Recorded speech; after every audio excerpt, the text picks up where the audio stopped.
ನಮಸ್ತೆ ವೀಕ್ಷಕರೇ, ನಿತ್ಯ ಜ್ಯೋತಿರ ವಾಸ್ತು ಭವಿಷ್ಯ ವಿಶೇಷ ನೇರ ಪ್ರಸಾರ ಕಾರ್ಯಕ್ರಮಕ್ಕೆ ಸ್ವಾಗತ. ನಾನು ಚಿತ್ರಶ್ರೀ. ವೀಕ್ಷಕರೇ, ಆಷಾಢ ಮಾಸ ಕಳೆದು ಶ್ರಾವಣ ಮಾಸ ಶುರುವಾಗಿದೆ. ಶ್ರಾವಣ ಮಾಸ ಅಂದ್ರೆ ಏನು? ಶ್ರಾವಣ ಮಾಸದಲ್ಲಿ ಶಿವನನ್ನ ವಿಶೇಷ ರೀತಿಯಲ್ಲಿ ಪೂಜೆ ಮಾಡೋದು ಯಾಕೆ? ಶ್ರಾವಣ ಮಾಸ ಆರಂಭ ಮತ್ತೆ ಅಂತ್ಯದ ಒಂದು ಪ್ರಮುಖ ದಿನಗಳ ವಿಶೇಷತೆ ಏನು ಅಂತ ಹೇಳಿ ಇವತ್ತಿನ ಸಂಚಿಕೆಯಲ್ಲಿ ನೋಡ್ತಾ ಹೋಗೋಣ. ಯಾಕಂದ್ರೆ ಶ್ರಾವಣ ಮಾಸ ಬಂತು ಅಂದ್ರೆ ಒಂದು ಹಬ್ಬಗಳ ಸಾಲು ಸ್ಟಾರ್ಟ್ ಆಗುತ್ತೆ. ಶ್ರಾವಣ ಮಾಸದಲ್ಲಿ ನಾವು ಆಚರಣೆ ಮಾಡಬೇಕಾದಂತಹ ಹಬ್ಬಗಳ ಜೊತೆಗೆ ಯಾವ ದೇವರನ್ನ ವಿಶೇಷವಾಗಿ ಪೂಜೆ ಮಾಡಬೇಕು, ಅದರಲ್ಲೂ ಶಿವನನ್ನೇ ವಿಶೇಷ ರೀತಿಯಲ್ಲಿ ಯಾಕೆ ನಾವು ಪೂಜೆಯನ್ನ ಮಾಡಬೇಕು ಅನ್ನುವಂತ ವಿಚಾರಕ್ಕೆ ಸಂಬಂಧಪಟ್ಟಂತೆ ಇವತ್ತಿನ ಸಂಚಿಕೆಯಲ್ಲಿ ನೋಡ್ತಾ ಹೋಗೋಣ. ಈ ಎಲ್ಲಾ ವಿಚಾರಗಳನ್ನ ತಿಳಿಸ್ಕೊಡ್ತಾರೆ ಗುರುಜಿಗಳು. ಮೊದಲನೇದಾಗಿ ಅವರನ್ನ ಕಾರ್ಯಕ್ರಮಕ್ಕೆ ಸ್ವಾಗತಿಸ್ತಾ ಇದ್ದೀನಿ. ಖ್ಯಾತ ಜ್ಯೋತಿಷಿಗಳು, ಕ್ಷಾತ ಸಂಖ್ಯಾಶಾಸ್ತ್ರಜ್ಞರು ಮತ್ತು ಪಂಚಭೂತ ವಾಸ್ತು ತಜ್ಞರಾದ ಶ್ರೀ ಮಂಜುನಾಥ್ ಗುರುಜಿಗಳು. ಗುರುಜಿ ನಮಸ್ತೆ, ಕಾರ್ಯಕ್ರಮಕ್ಕೆ ಸ್ವಾಗತ. ದಧಿ ಶಂಖ ತುಷಾರಾವಂ ಶೀರ್ಣೋ ಧಾರಣ ಸಂಭವಂ ನಮಾಮಿ ಶಶಿನಂ ಸೋಮಂ ಶಂಭೋರ್ ಮುಕುಟಭೂಷಣಂ. ಗುರುಜಿ, ಆಷಾಢ ಮಾಸ ಕಳೆದಿದೆ, ಶ್ರಾವಣ ಮಾಸ ಪ್ರಾರಂಭ ಆಗಿದೆ. ಬಹುತೇಕ ಎಲ್ಲರೂ ಕೂಡ ಶ್ರಾವಣ ಮಾಸದ ಬರುವಿಕೆಗೆನೆ ಕಾಯ್ತಾ ಇರ್ತಾರೆ. ಮೊದಲನೇದಾಗಿ ನಮ್ಮ ವೀಕ್ಷಕರಿಗೆ ಗುರುಜಿ, ಶ್ರಾವಣ ಮಾಸ ಯಾಕೆ ಶ್ರೇಷ್ಠ ಅಂತ ಕರೀತಾರೆ? ಸೊ ಇದರ ಒಂದು ಹಿನ್ನೆಲೆ ಏನು ಅಂತ ಹೇಳಿ ತಿಳ್ಕೊಳ್ಬೋದಾ? ನೋಡಿ, ನಾವು ಇವತ್ತಿನ ವಿಶೇಷ ಸೋಮವಾರದಂದು ಇವತ್ತೇನು ನಮ್ಮ ವೀಕ್ಷಕರಿಗೆ ತಿಳಿಸ್ಕೊಡ್ತಾ ಇದೀವಿ ಅಂದ್ರೆ ಕಳೆದ ವಾರದಲ್ಲಿ ಒಂದು ಅಮಾವಾಸ್ಯೆ ಮುಗೀತು, ಶ್ರಾವಣ ಮಾಸ ಪ್ರಾರಂಭವಾಗಿರುವಂಥದ್ದು. ಶ್ರಾವಣ ಮಾಸ ತಾವು ಹೇಳ್ದಂಗೆ ಪವಿತ್ರ ಒಂದು ಹಬ್ಬಗಳ ಮಾಸ ಶ್ರಾವಣ ಮಾಸವಾಗಿರುವಂಥದ್ದು. ನಮ್ಮ ಹಿಂದೂ ಸನಾತನ ಪರಂಪರೆಯಲ್ಲಿ ಪಂಚಾಂಗ ಆಧಾರಿತವಾಗಿ ಮಾಸಗಳಿಗೆ ವಿಶೇಷವಾದ ಮಹತ್ವ ನೀಡಲಾಗಿದೆ. ಸೊ ಹಿಂದೂ ಪಂಚಾಂಗದಲ್ಲಿ ಉದಾಹರಣೆಗೆ ಶ್ರಾವಣ ಮಾಸ ಹಿಡಿದುಕೊಂಡು 12 ವಿಶೇಷ ಮಾಸಗಳು ಬರುವಂಥದ್ದು. ಆ ಮಾಸಗಳು ಪ್ರಾರಂಭ ಆಗುವಂಥದ್ದೇ ಚೈತ್ರ ಮಾಸದಿಂದ. ಉದಾಹರಣೆಗೆ ಚೈತ್ರ, ವೈಶಾಖ, ಜ್ಯೇಷ್ಠ, ಆಷಾಢ, ಶ್ರಾವಣ, ಭಾದ್ರಪದ, ಅಶ್ವೇಜ, ಕಾರ್ತಿಕ, ಮಾರ್ಗಶಿರ, ಪುಷ್ಯ, ಮಘ, ಫಾಲ್ಗುಣ, ಈ ರೀತಿ 12 ಮಾಸಗಳು ಹೊಂದಿರುವಂಥದ್ದು. ಹೇಗೆ ನಮ್ಮ ಗ್ರಿಗೋರಿಯನ್ ಕ್ಯಾಲೆಂಡರ್ ಪದ್ಧತಿಯಲ್ಲಿ ಜನವರಿಯಿಂದ ಡಿಸೆಂಬರ್ ಇರುತ್ತೋ, ನಮ್ಮ ಒಂದು ಹಿಂದೂ ಪಂಚಾಂಗದಲ್ಲಿ ಈ 12 ಮಾಸಗಳು ಇರುತ್ತೆ. ಈ ರೀತಿ ಕೆಲವು ಮಾಸಗಳು ಅತ್ಯಂತ ಅದರಲ್ಲೂ ಪವಿತ್ರವಾಗಿರುವಂಥದ್ದು ಶ್ರಾವಣ ಮಾಸ. ಹೇಗೆ ಆಷಾಢ ಮಾಸ ಭೀಮನ ಅಮಾವಾಸ್ಯೆಯಿಂದ ಮುಕ್ತಾಯವಾಗುತ್ತೋ, ಅಲ್ಲಿಂದನೇ ಒಂದು ವಿಶೇಷವಾದ ಶ್ರಾವಣ ಮಾಸ ಅಂದ್ರೆ ರಾಜ ಮಾಸನೇ ಅಂತ ಹೇಳ್ಬೋದು. ಚಾಂದ್ರಮಾನ ಪಂಚಾಂಗ ಪ್ರಕಾರ ಶ್ರಾವಣ ಮಾಸ ಒಂದು 5ನೇ ಮಾಸ, 5th ಮಂತ್ ಅಂತ ಹೇಳ್ತೀವಿ, 5ನೇ ಮಾಸವಾಗಿ ಬರುವಂಥದ್ದು. ಪ್ರತಿ ತಿಂಗಳು ಹುಣ್ಣಿಮೆ ಯಾವಾಗ ಬರುತ್ತದೋ ಆ ನಕ್ಷತ್ರದ ದಿನವೇ ಆ ಮಾಸಕ್ಕೆ ಹೆಸರು ಬರುವಂಥದ್ದು. ಉದಾಹರಣೆಗೆ ನಾವು ಕಳೆದ ಮಾಸದಲ್ಲಿ ಚಂದ್ರ ಉತ್ತರಾಷಾಢ ನಕ್ಷತ್ರದಲ್ಲಿ ಅಥವಾ ಪೂರ್ವಾಷಾಢ ನಕ್ಷತ್ರದಲ್ಲಿ ಹುಣ್ಣಿಮೆ ಬಂದಿರೋದ್ರಿಂದ ನಾವು ಆಷಾಢ ಮಾಸ ಅಂತ ಆಚರಿಸಿದ್ವಿ. ಅದೇ ರೀತಿ ಮಹಾವಿಷ್ಣು ದೇವರ ನಕ್ಷತ್ರವಾಗಿರುವಂಥ ಶ್ರವಣ ನಕ್ಷತ್ರವು ಈ ಮಾಸದಲ್ಲಿ ಹುಣ್ಣಿಮೆಯಿಂದ ಬರುವುದರಿಂದ ಈ ಮಾಸಕ್ಕೆ ನಾವು ವಿಶೇಷವಾಗಿ ಶ್ರಾವಣ ಮಾಸ ಅಂತ ಕರಿತೀವಿ. ಶ್ರಾವಣ ಮಾಸ ದೈವಿಕ ಮಾಸ ಎಂದು ಕೂಡ ನಾವು ಕರಿತೀವಿ. ಯಾಕಂದ್ರೆ ಶ್ರವಣ ನಕ್ಷತ್ರವು ವಿಷ್ಣುವಿನ ಜನ್ಮ ನಕ್ಷತ್ರವಾಗಿರುವುದರಿಂದ ಈ ಮಾಸಕ್ಕೆ ಅತ್ಯಂತ ಪಾವಿತ್ರತೆ ಒದಗಿ ಬಂದಿರುವಂಥದ್ದು. ಈ ವರ್ಷದ ಒಂದು ಶ್ರಾವಣ ಮಾಸ ವಿಶೇಷವಾಗಿ ಆಗಸ್ಟ್ 13ನೇ ತಾರೀಕಿಂದ ಪ್ರಾರಂಭವಾಗಿ ಸೆಪ್ಟೆಂಬರ್ 10ನೇ ತಾರೀಕುವರೆಗೂ ಇರುತ್ತೆ. ಯಾಕಂದ್ರೆ ಸೆಪ್ಟೆಂಬರ್ 11ನೇ ತಾರೀಕು ಅಮಾವಾಸ್ಯೆ ಬಂದಿರುವುದರಿಂದ 13ನೇ ತಾರೀಕಿಂದ ಮುಂದಿನ ತಿಂಗಳು ಸೆಪ್ಟೆಂಬರ್ 10ನೇ ತಾರೀಕುವರೆಗೂ ಇರುವಂಥದ್ದು.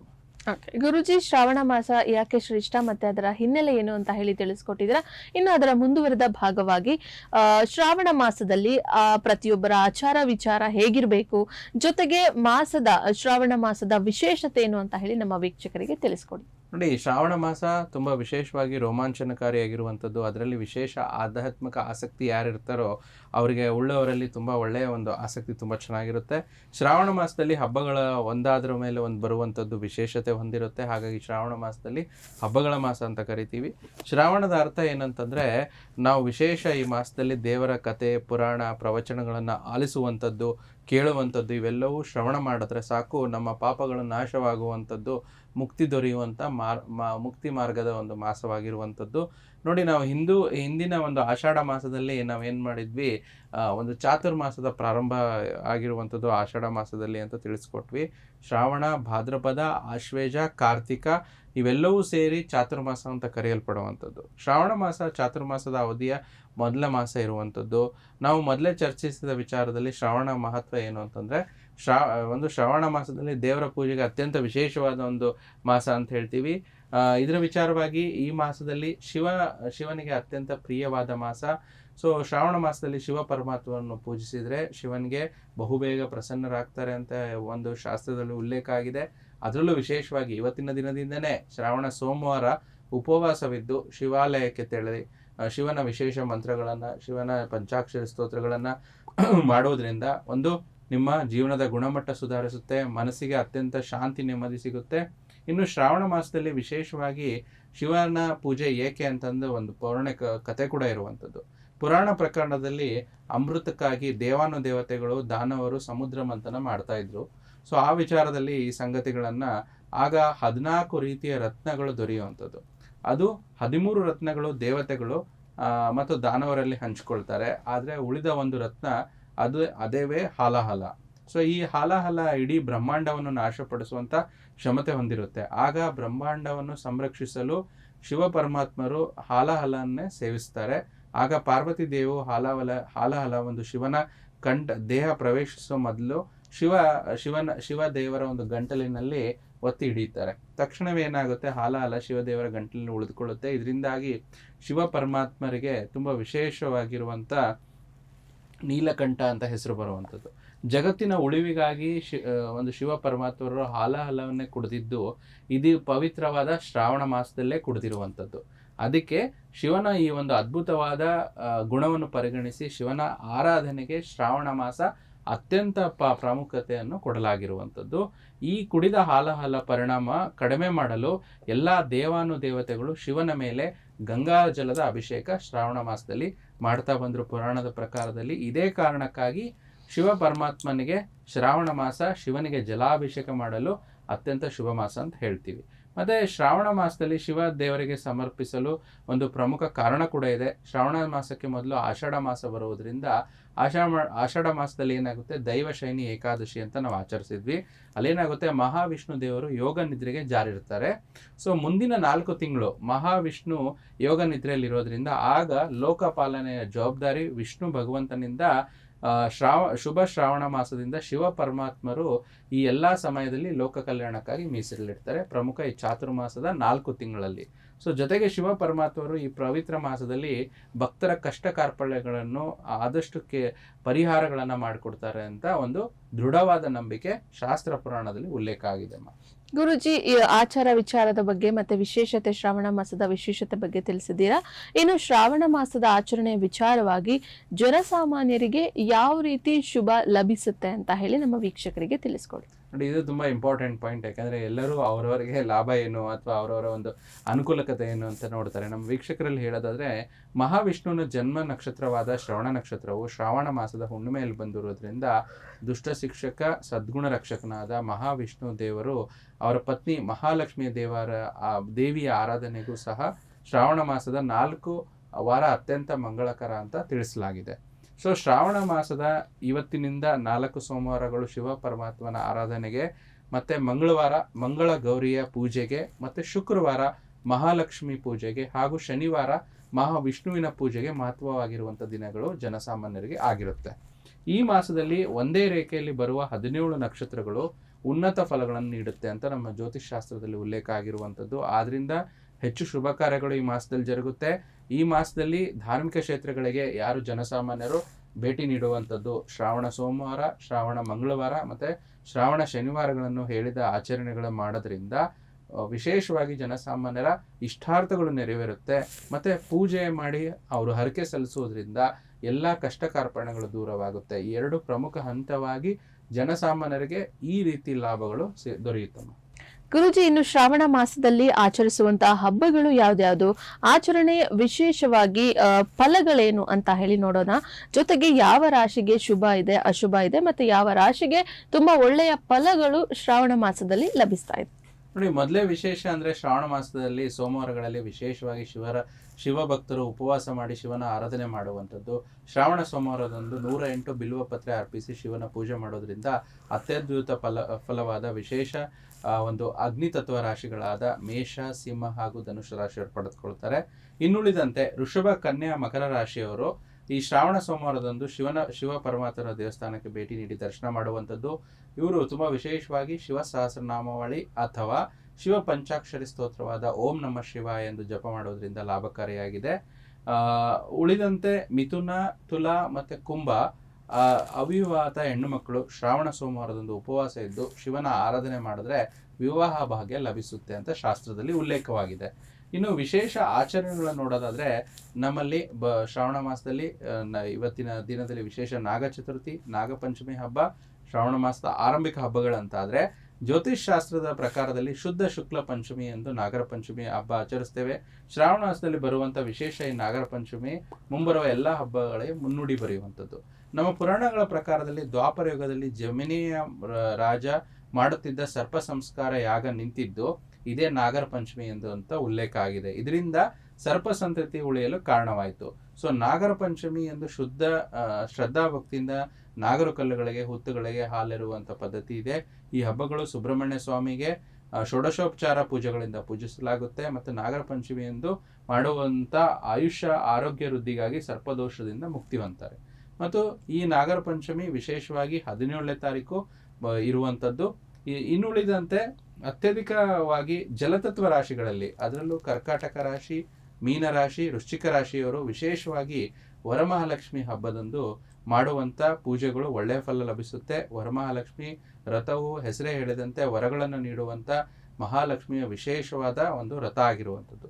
ಈ ವ್ರತವನ್ನು ಶ್ರಾವಣ ಮಾಸದ 2ನೇ ಶುಕ್ರವಾರ ಹುಣ್ಣಿಮೆ ಹಿಂದಿನ ದಿನ ಆಚರಿಸುವಂಥದ್ದು. ವರಮಹಾಲಕ್ಷ್ಮಿ ಆಚರಿಸುವಂತವರು ಶ್ರೀಮತಿಯವರು ತಮ್ಮ ಪತಿ ಮತ್ತು ಮಕ್ಕಳ ಒಂದು ಉತ್ತಮ ಸಂಬಂಧವನ್ನು ಪಡೆದುಕೊಳ್ಳುತ್ತಾರೆ. ಈ ವರ್ಷ ವರಮಹಾಲಕ್ಷ್ಮಿ ವಿಶೇಷವಾಗಿ ಆಗಸ್ಟ್ 21ನೇ ತಾರೀಕು ಬರುವಂಥದ್ದು. ಇನ್ನು ವಿಶೇಷ ಆಚರಣೆ ಮಂಗಳವಾರ ಬರುವಂಥದ್ದು ಮಂಗಳಗೌರಿ ವ್ರತ. ಮದುವೆಯಾದ ಮೊದಲ 5 ವರ್ಷಗಳ ಕಾಲ ಶ್ರಾವಣದ ಮಂಗಳವಾರಗಳನ್ನು ಮುತ್ತೈದರು ಈ ವ್ರತ ಆಚರಿಸ್ತಾರೆ. ಮಂಗಳಗೌರಿ ವ್ರತವು ಪಾರ್ವತಿ ದೇವಿಯ ಒಂದು ಆರಾಧಿಸುವ ವ್ರತವಾಗಿರುವಂಥದ್ದು. ಜ್ಯೋತಿಷ್ ಶಾಸ್ತ್ರದಲ್ಲಿ ಹೇಳಿದಂಗೆ ಯಾರ್ಯಾರಿಗೆ ಈ ಕುಜದೋಷ, ಮಾಂಗಲ್ಯ ದೋಷ ಇರುವಂಥದ್ದು, ಇದರಿಂದ ದಾಂಪತ್ಯಗಳಲ್ಲಿ ಸಮಸ್ಯೆ ಆಗ್ತಿದೆ ಅಂತವರು ಮೊದಲ 5 ವರ್ಷ ಈ ಮಂಗಳಗೌರಿ ವ್ರತ ಮಾಡೋದ್ರಿಂದ ಕುಜದೋಷ ನಿವಾರಣೆ ಆಗಿ ಸುಖ ಮತ್ತು ನೆಮ್ಮದಿಯೊಂದಿಗೆ ಪತಿಯೊಂದಿಗೆ ಒಳ್ಳೆಯ ಸಂಬಂಧಗಳು ಹೊಂದುತ್ತಾರೆ. ಜೊತೆಗೆ ಮನೆಗೆ ಸಿರಿ ಸಂಪತ್ತು ವೃದ್ಧಿಯಾಗುವಂಥದ್ದು, ಪತಿಯ ಆಯುಷ್ಯ ಕೂಡ ವೃದ್ಧಿಯಾಗುತ್ತೆ. ಇನ್ನು ವಿಶೇಷವಾದ ಆರಾಧ್ಯ ದೇವವಾದ ಮಹಾವಿಷ್ಣುವಿನ ಇನ್ನೊಂದು ಅವತಾರ ಶ್ರೀಕೃಷ್ಣ ಪರಮಾತ್ಮರು. ಸೊ ಶ್ರಾವಣ ಮಾಸದ ಕೃಷ್ಣ ಪಕ್ಷದ ಅಷ್ಟಮಿ ದಿನದಂದು ರೋಹಿಣಿ ನಕ್ಷತ್ರದಲ್ಲಿ ಬರುವ ಪುಣ್ಯ ಕಾಲದಲ್ಲಿ ಮಹಾವಿಷ್ಣುವಿನ 8ನೇ ಅವತಾರವಾದ ಪ್ರಭು ಶ್ರೀಕೃಷ್ಣನ ಗೋಕುಲಾಷ್ಟಮಿ ಕೂಡ ಇದೇ ಶ್ರಾವಣದಲ್ಲಿ ಆಚರಿಸಲಾಗುತ್ತೆ. ಶ್ರೀಕೃಷ್ಣ ಜನ್ಮವಾದ ಸಮಯವೇ ಶ್ರೀಕೃಷ್ಣ ಜನ್ಮಾಷ್ಟಮಿ ಅಂತ ಹೇಳ್ತೀವಿ. ಭಗವಾನ್ ಶಿವ ಮತ್ತು ಮಹಾವಿಷ್ಣುವಿನ ಒಂದು ಜನ್ಮ ಇವತ್ತು.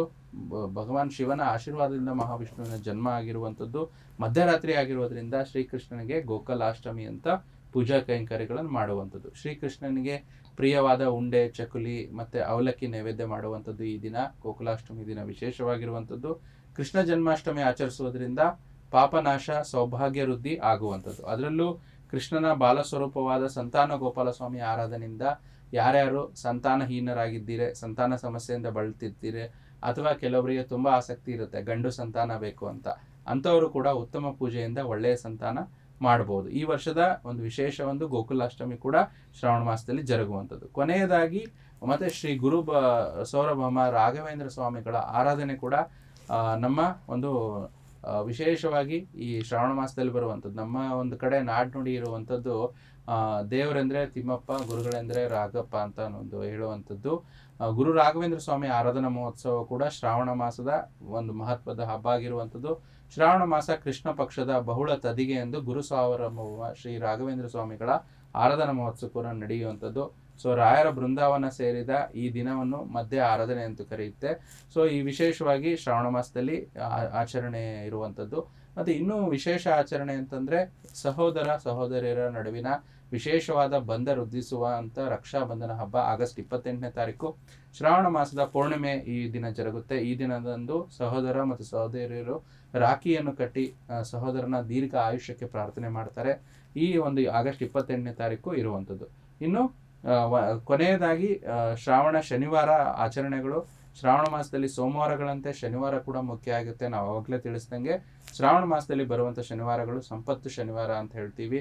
ಯಾಕಂದ್ರೆ ಶ್ರಾವಣ ಶನಿವಾರ ಶಿವದೇವರನ್ನು ಪೂಜಿಸುವಂಥದ್ದು, ಶನೇಶ್ವರನ ಸಹ ಪೂಜೆ ಮಾಡಬೇಕಂತ ಶಾಸ್ತ್ರದಲ್ಲಿ ಹೇಳಲಾಗಿದೆ. ಹೀಗೆ ಮಾಡೋದ್ರಿಂದ ವಿಶೇಷವಾಗಿ ಕೊನೆಯದಾಗಿ ಯಾರಿಗೆ ಕುಂಭ, ಮೀನರಾಶಿಯವರು 7.7 ಪ್ರಭಾವದಿಂದ ಈ ವರ್ಷದಲ್ಲಿ ನೀವು ನೋವನ್ನು ಅನುಭವಿಸ್ತಾ ಇದ್ದೀರಾ, ನಿಮಗೆ ಖಂಡಿತ ಉತ್ತಮ ಫಲ ಸಿಗುತ್ತೆ. ಇನ್ನುಳಿದಂತೆ ಎಲ್ಲ ರಾಶಿಗಳು ಕೂಡ ಶನೇಶ್ವರನ ಅನುಗ್ರಹ ಸಿಗುತ್ತೆ.